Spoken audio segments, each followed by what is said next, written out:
Let us review forceful practice instructions and then meditate like a Jedi.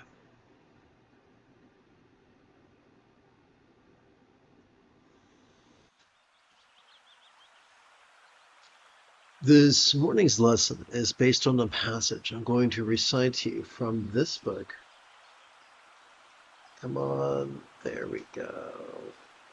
Original Perfection, which is a good translation of the 5 primary texts of Dzogchen.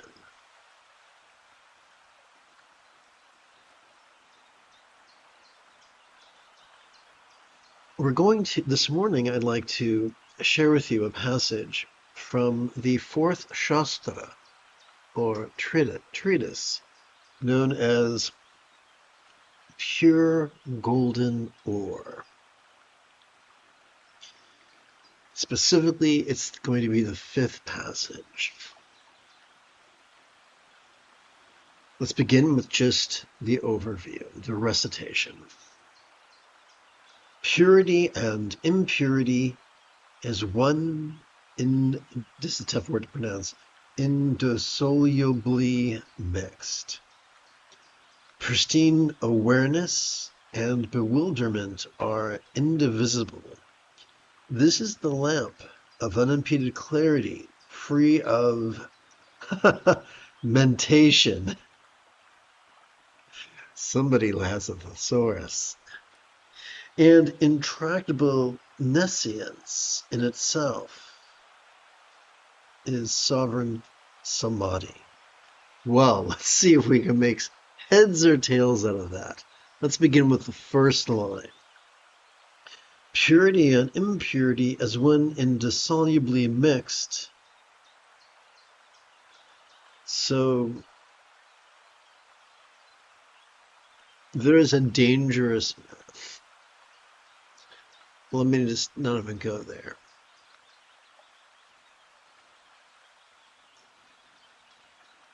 Every time we relax into our exhalation,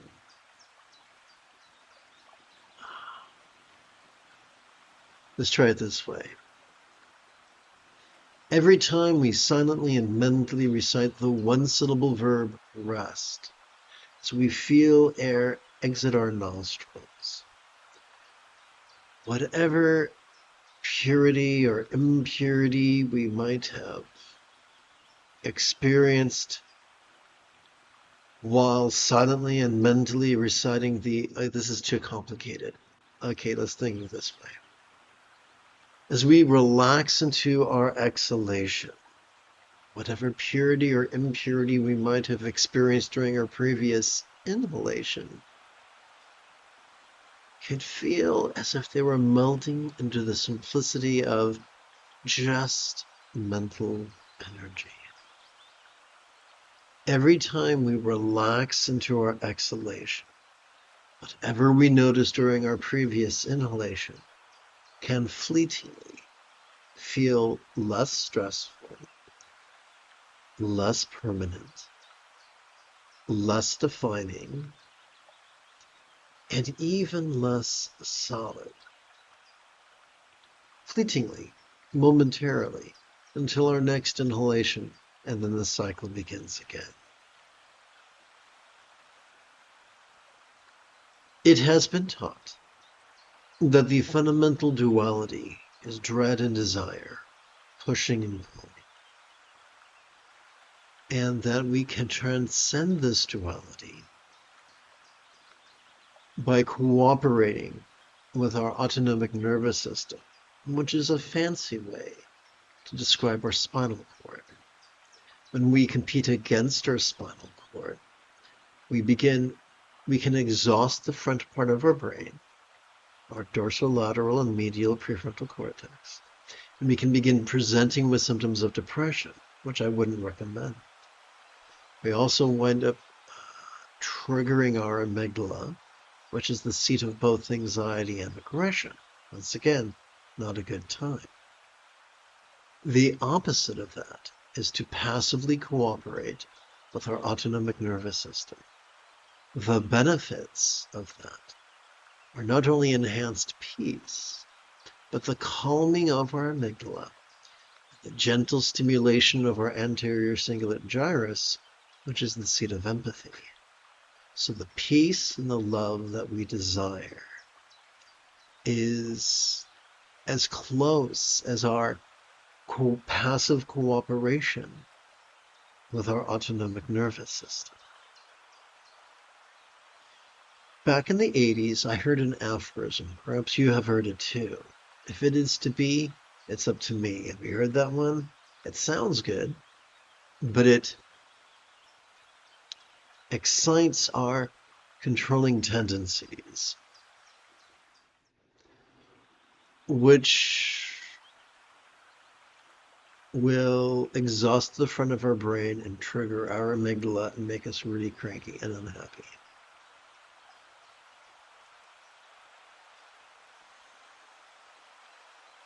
But here's the thing.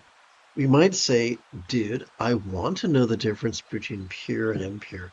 I want to know the difference between doggy doo and chocolate. And fair play. Yes, you do. So what we're talking here is we mustn't be quite too literal. We're talking about specifically when we're sitting in meditation, sometimes we become the emotion police, or the thought police, or the intention police, or the perception police, or the memory police, or the fantasy police. And we're like, okay, I can't experience that. And if I'm experiencing that, it makes me good. I can't experience this. If I experience this, it makes me bad. That's a short trip to great neurosis. And so here's the funny thing. As we relax into our exhalation, whatever pleasurable or painful emotion we noticed during our previous inhalation could melt, can fleetingly, temporarily melt into the simplicity of just an emotion. That applies to everything else. Just a sight, just a sound, just a sensation, just a flavor, just a scent, just an emotion, just an intention, just a thought, just a memory, just a fantasy. We can go through life. Well, meditation can be like going to the theater. If we're sitting in the audience and we think that we're the director or the writer, we might feel miserable, like we're out of control. But if we know we're just a member of the audience, we can kick back and enjoy the show. Laugh when it's funny, cry when it's sad, the whole 9 yards. Let's continue.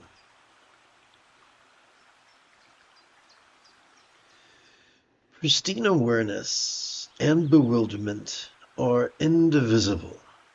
So pristine awareness is a poetic nickname for mindfulness and meditation. Meditation would be pristine, awareness would be mindfulness. And bewilderment would be just like someone who got hit in the head in a cartoon. Oh, which way did he go, George? Which way did he go? So, but the irony is, as we relax into our exhalation, whatever confusion we noticed during our previous inhalation can melt to the wisdom, into all-pervading wisdom. There's a fun idea that was introduced to me by the teachings of the late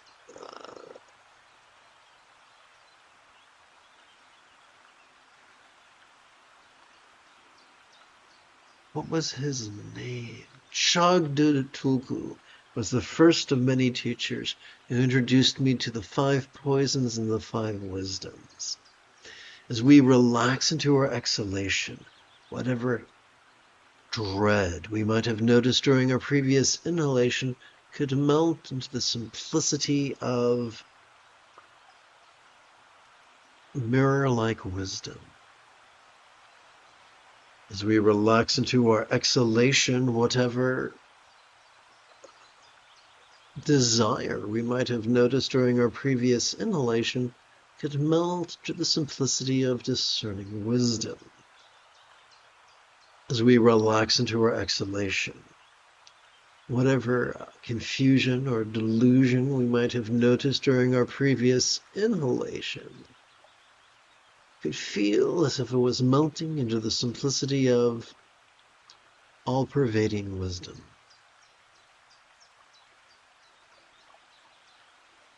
As we relax into our exhalation, whatever jealousy we might have noticed during our previous inhalation could feel as if it was melting into the simplicity of all-accomplishing wisdom. As we relax into our exhalation, whatever pride we might have noticed during our previous inhalation could feel as if it was melting into the simplicity of equalizing wisdom. And so the lesson here is that there is a universal antidote to all that we experience. And that antidote is simply relaxing in cooperation with the nexus of our autonomic nervous system, which is our spinal cord, the equipment of our Buddha nature, of our enlightened potential. Now you might say, and rightfully so, if I experience anger or fear, can that not drive me to do some really destructive things? That's an understandable thing. But as long as we are cooperating with our autonomic nervous system, as long as we are watching and resting in harmony with our inhalation and exhalation, then those emotions and those impulses cannot control our choices and our utterances, nor our deeds. Back in the early 90s, I was introduced to the concept of a pattern interrupt. Well, that's the formal term. Back in the 70s, I just noticed that my stepfather thought it was the funniest thing that if someone was having hay fever and getting ready to sneeze, they would distract them so they couldn't sneeze. They thought that was the funniest thing. Sadly, your buddy sneezes for a reason. But even as a kid, I got the idea that, you could distract someone. You could interrupt someone's emotional momentum. Someone can be full of joy and you can just slap them in the face and scream at them. You look at the, what's it called? The American Gestapo. They scream at people while they point a lethal weapon at you to interrupt your experience of resourcefulness. That was even lampooned in a recent comedic zombie movie called, I don't remember it. It was a zombie movie that took place in New York in a drag club. It was directed by the daughter of George A. Romero, who gave us the contemporary zombie movies. So I'm not really sure the name of it, but even in that movie, when cops are talking, and then when he draws his weapon, it just starts screaming. And boy, it really interrupts your ability to think straight. Someone's yelling at you. So those are destructive pattern interrupts. But there's also a gentle pattern interrupt. And that is simply watching and resting in harmony with our inhalation and our exhalation. Let's continue.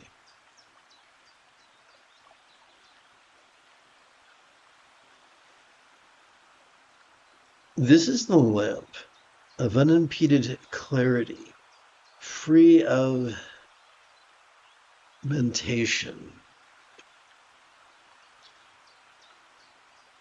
Sturgeon's law reminds, well, let me jump back for a second here.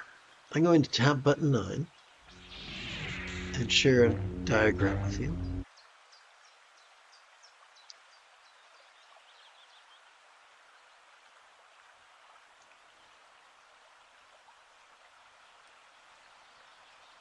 Archaeologists and anthropologists agree that that our Neolithic ancestors were defined by being flexible, loving, rational, laid back, egalitarian, lucid, cooperative, and kind. They also agree that once our Neolithic, did I say Neolithic? I'm sorry.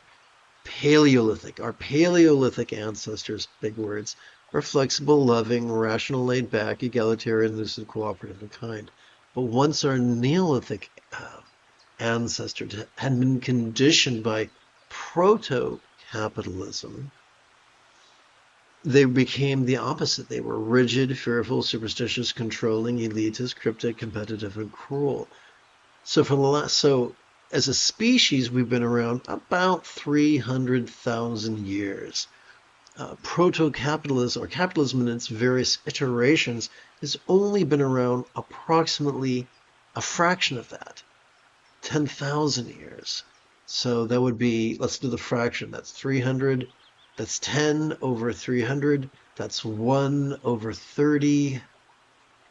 So 1/30th of our existence, we've caught the virus of being rigid, fearful, superstitious, controlling, elitist, cryptic, competitive, and cruel. And cruel. And of course, when I say virus, I'm speaking metaphorically. This is why Sturgeon's law insists that 90% of everything sucks. So regardless of which sect you turn into, in Buddhism, the majority of people, the people in charge, are going to tell you, man, you need to contemplate and you need to study for decades and lifetimes. Imagine my surprise when I read an ancient text that purports to have been written by the Buddha, or at least dictated by the Buddha. And in the second to the last passage of his teachings on the 4 bases of mindfulness, the Buddha explained that one could master his path in as suddenly as 7 days. That's the complete opposite of exhausting ourselves with theory and mythology and contemplation. So if anybody tells you enlightenment is difficult and arduous and lengthy, just remember that the Buddha would have disagreed with them.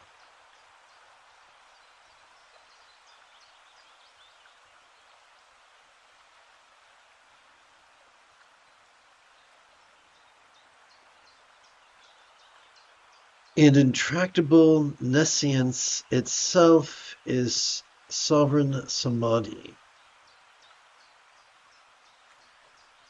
So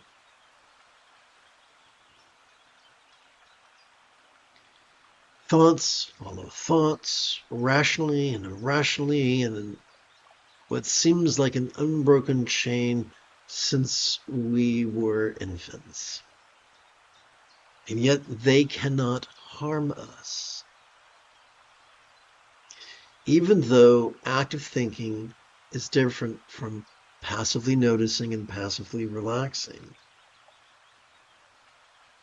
Whatever, as we relax into our exhalation, whatever thoughts we think during our previous inhalation can melt into the simplicity of just mental energy.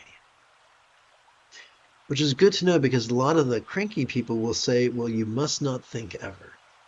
You must sit there like a statue and have no thoughts.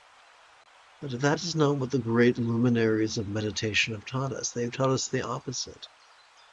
If your brain is spitting facts, then notice it's spitting facts as you breathe in, and relax into those facts as you breathe out.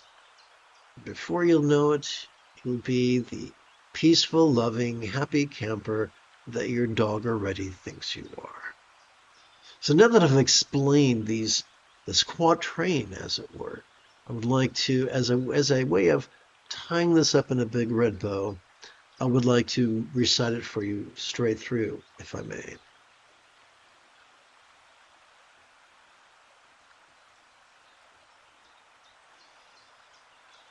Purity and impurity as one indissolubly mixed. Pristine awareness and bewilderment are indivisible. This is the lamp of unimpeded clarity, free of mentation, and intractable nescience in itself is sovereign samadhi.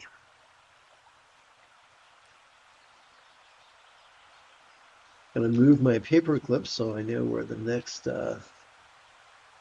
passage is next to my page. Let's see here. Fourth Shastra.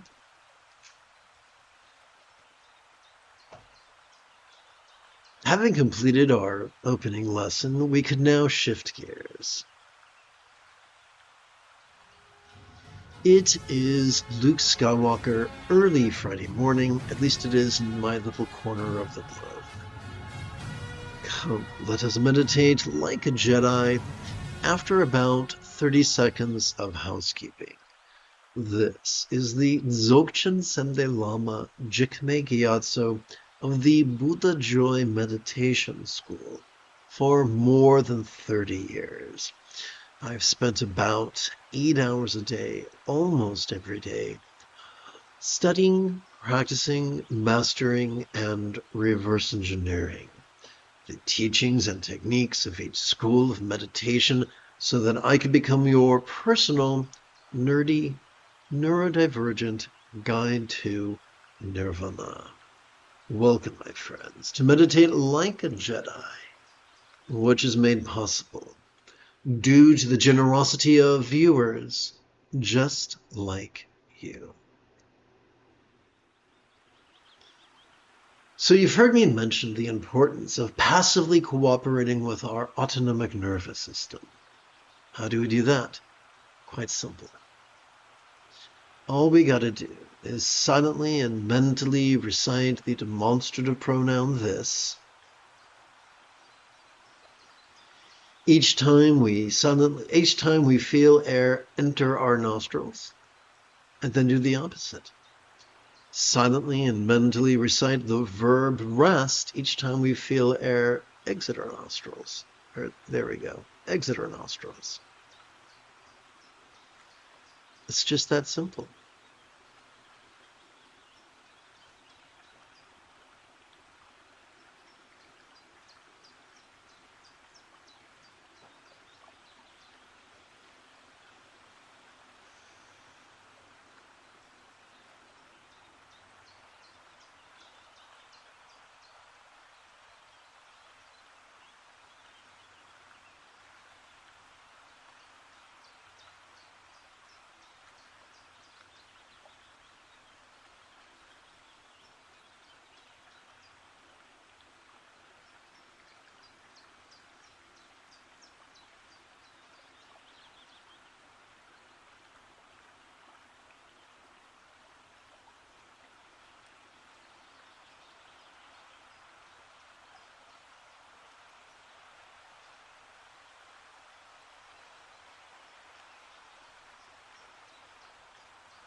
We could touch the tip of our left thumb to the lowest set of creases on our left little finger, and thus keep track of our first set of 16 inhalations.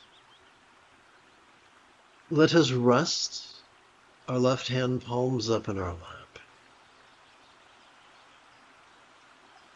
Every time we silently and mentally recite the demonstrative pronoun this as we inhale, we could advance our right thumb up the creases and tips of its fingers.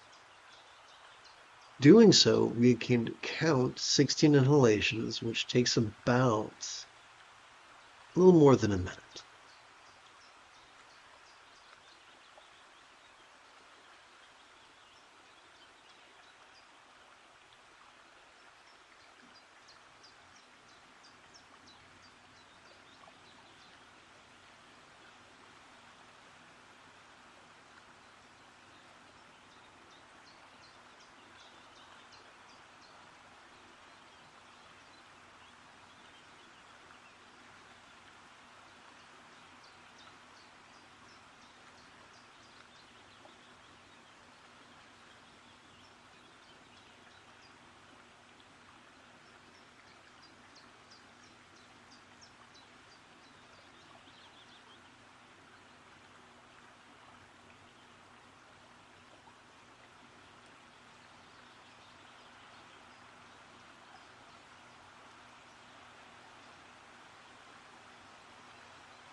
As you can tell, I've run out of places on my right hand where I can rest the tip of my thumb. That means it's time to turn our attention back to our left hand and advance our left thumb up to the second set of creases. And now you get the basic idea of how we could count 16 sets of 16 inhalations each, which could take a little bit more than 20 minutes. What if you want to meditate for more than 20 minutes? Then we can gather multiple collections of 16 sets of 16 inhalations. To do that, we could play with our knuckles. So right now, let's rest the great knuckle at the base of our right index finger upon the tip of our left index finger, palms up in our lap.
The fourth enlightenment factor is joy.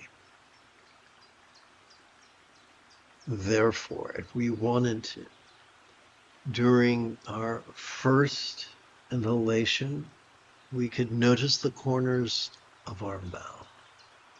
During our second inhalation, we could notice the apples of our cheeks. During the third inhalation, we might notice the crow's feet of our eyes. The third enlightenment factor is energy. Therefore, during our fourth inhalation, we might take a moment, just a moment, to sit up straight during our inhalation. For the remaining 12 inhalations, we might simply use the flow of air in and out of our nostril, not as something to focus upon, but merely as a metronome, keeping time in the background.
The moment you have a specific question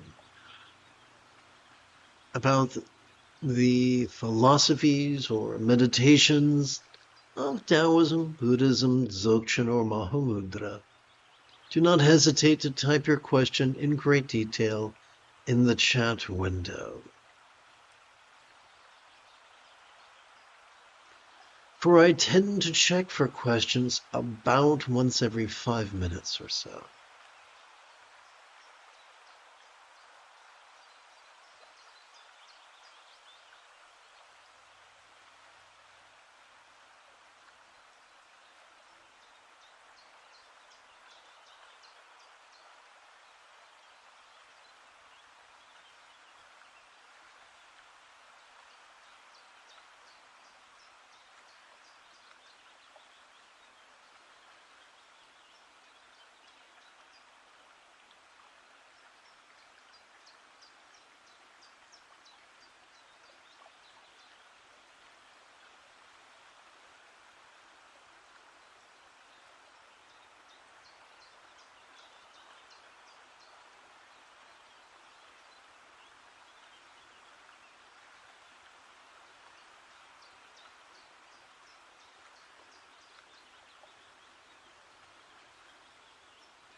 Let's shift gears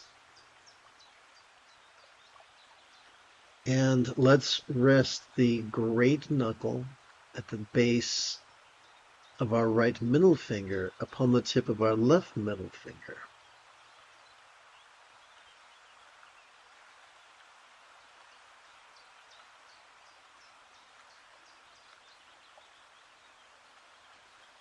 And now, as we feel our chest swell with breath, we can silently and mentally recite the demonstrative pronoun this.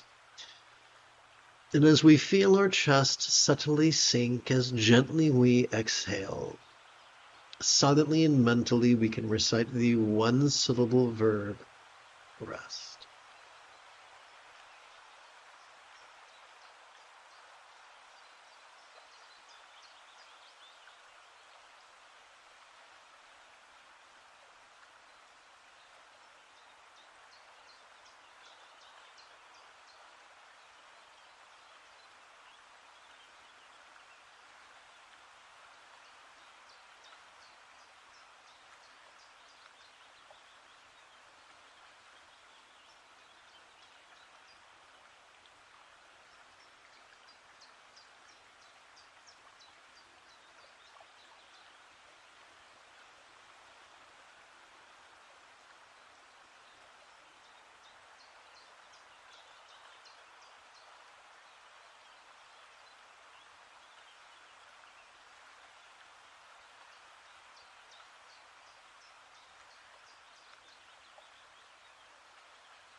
You have taken your first step into a much larger world. If you feel that I have earned it, you could give this live stream a thumbs up. You could even help support this channel.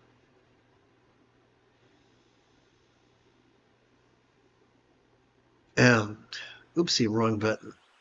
In about 3 hours, I would very much like to return to lead today's second session of Meditating Like a Jedi. And if you are as geeky as me, may the Force be with you always.